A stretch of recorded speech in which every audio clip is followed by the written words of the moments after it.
안녕하세요. 감동사연 채널 왈칵입니다. 꾸준히 한국과 각별한 인연이 있는 외국인분들의 이야기를 생생하게 전달하는 데 힘쓰도록 하겠습니다. 이제 오늘의 사연자분 모셔볼게요. 사연자님 안녕하세요. 안녕하세요. 저는 한국계 검사 남편과 등직한 아들 셋을 둔 레이첼이라고 합니다. 오늘 해드릴 이야기는 저희 남편과 제가 만난 계기와 제가 겪었던 가슴 따뜻하면서도 어찌 보면 황당한 사연이에요. 가슴 따뜻하면서도 황당하다. 이해하기 어려운데요. 동시에 궁금증도 함께 생기는 것 같습니다. 남편이 검사로 일하니까 별일이 다 생기더라고요. 이제부터 그 이야기를 해드릴게요. 알겠습니다. 이제 레이첼님의 사연 본격적으로 함께 알아보시죠. 저희 부부는 아칸소주 법무부의 주검찰청에서 처음 만났습니다. 한국계 남편은 검사였고 저는 검찰 수사관이었어요. 남편은 여러모로 특별한 존재였죠. 다른 미국 검사들과 다르게 수사 하나하나에 몰두하는 성격이었어요. 한국 검사들은 직접 수사를 지휘하는 경우가 많지만 미국 검사들은 그렇지 않거든요. 미국 검사들은 공직자 부패나 권력형 범죄라면 직접 수사를 하는 편이지만 그게 아닌 것이라면 보통 경찰에게 수사를 전면 맡기는 편입니다. 워낙 미국이란 나라가 땅덩어리가 넓고 그만큼 범죄도 많아 사건을 일일이 신경 쓰기 어렵기 때문일 거예요. 그런데 제 남편은 지독하리만큼 경찰들과 가까이 지내면서 수사 상황을 알고 있는 것을 좋아했죠.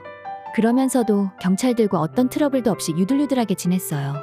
미국 경찰은 자기네들에게 신경 쓰는 걸 무척 불쾌해하는데 남편은 무슨 기막힌 화술을 쓰는지 일선 경찰관들과 가까이 지내며 경찰관들이랑 도넛 회식도 자주 가는 편이었습니다. 그렇다고 해서 자기가 맡은 사건에 소홀한 편이 아니었죠. 오히려 다른 검사들보다 꼼꼼하고 치밀한 사람이에요.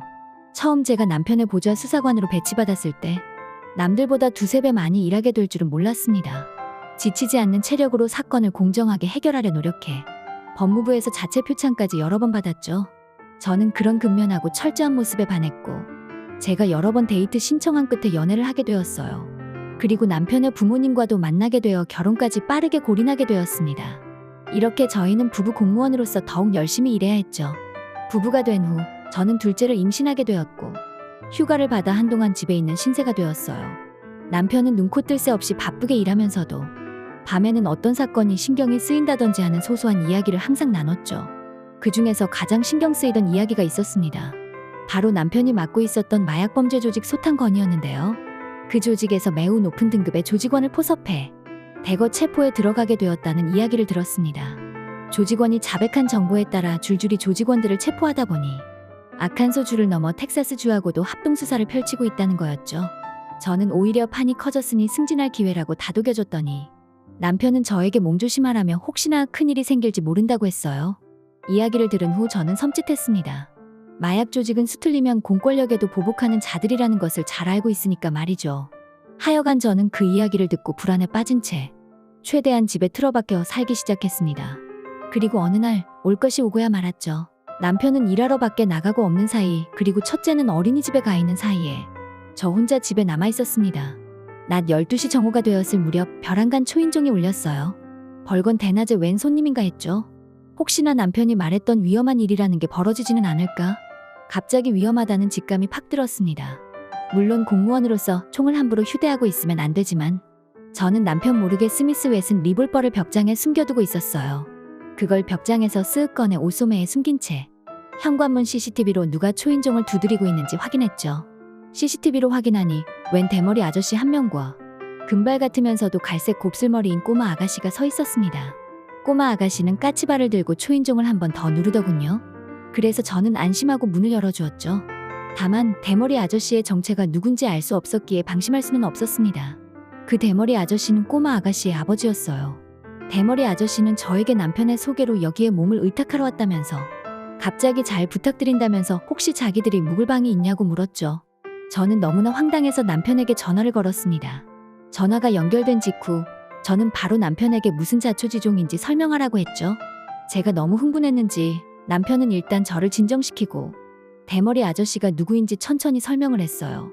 그 대머리 아저씨가 꼬마 여자아이와 찾아왔다면 안심해도 돼. 이 사람이 바로 우리에게 정보를 넘겨준 조직원이야. 안전한 사람이야. 오히려 우릴 지켜줄 수도 있는 사람이라고. 그러니까 당분간 잘 지내보자. 저는 참 웃긴 일이라 생각했어요. 무슨 검사가 이렇게 사건에 관여하기를 좋아하나 싶었죠.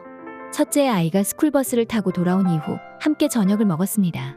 대머리 조직원과 조직원의 딸과 함께요.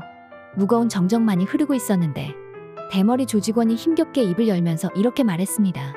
부인, 제 존재가 불편하신 거 잘 알고 있습니다. 제가 마약 조직원이었기 때문에 겸상하기조차 싫으시겠죠. 하지만 들어보세요.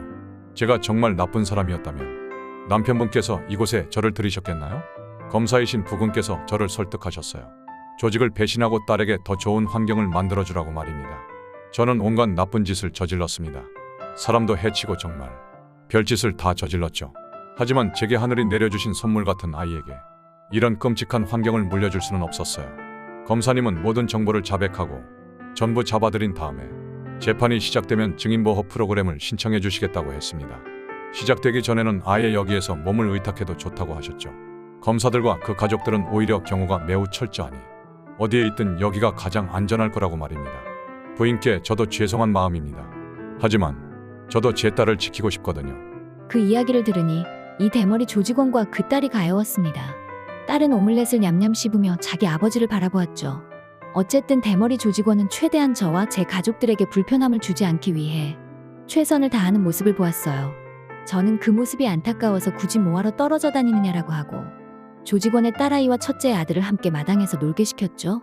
그러자 조직원도 미소를 지었습니다. 그걸 보니 이런 생각이 들더군요. 우리 남편은 평생을 죄를 짓고 살던 사람마저도 변화시킬 수 있는 말발을 가진 사람이구나. 참 대단한 남편이에요. 하여간 텍사스 주검찰과 아칸소 주검찰의 합동수사는 좋게 끝이 났습니다. 대머리 조직원과 저희 가족의 기묘한 동거도 그때 끝이 났죠. 조직원은 현재 증인보호 프로그램을 받으며 조용히 살고 있을 거예요. 두문불출하던 남편이 수사가 끝나자 그제서야 우리 집에 들어왔고 저는 남편에게 뭐 이리 무모한 짓거리를 했냐며 면박을 줬습니다. 남편은 씩 웃으며 자기가 허투루 그런 사람을 들였겠냐며 자기는 딱 내면이 선한 사람을 알아본다고 자신을 하더군요. 저런 달변가가 정치인이 아니라 검사를 하고 있어서 다행이지 않나요? 아무튼 그런 황당한 일을 겪고 난 후 저는 남편에게 제안했어요. 검찰에서 일하는 것도 좋지만 당신은 사건 하나하나에 너무나도 심혈을 기울이기 때문에 차라리 여러 일을 처리해야 되는 검사보다는 변호사로 일하는 것이 어떻겠냐고 말했습니다. 남편은 제 말이 일리가 있다며 제 제안을 받아들이고 지금은 아칸소주에서 따뜻한 로스앤젤레스로 이사해 소송 전문 변호사로 활동 중입니다. 저는 덕분에 전업주부가 되어 셋째까지 낳아 총 3아이를 양육하고 있고요. 이런 남편 덕분에 아주 인생이 스펙타클해요. 앞으로도 행복하게 잘 살겠습니다. 긴 사연 들어주셔서 감사합니다. 레이첼님의 사연 어떠셨나요? 사연자분의 남편이 다른 사람을 설득하고 끌어들이는 매력이 엄청나신 것 같습니다. 그런 분을 남편으로 둔 사연자분이 참 부럽기도 하면서 사는 게 참 재미있겠다는 생각이 들었네요. 지금까지 감동사연 채널 왈칵이었습니다. 감사합니다.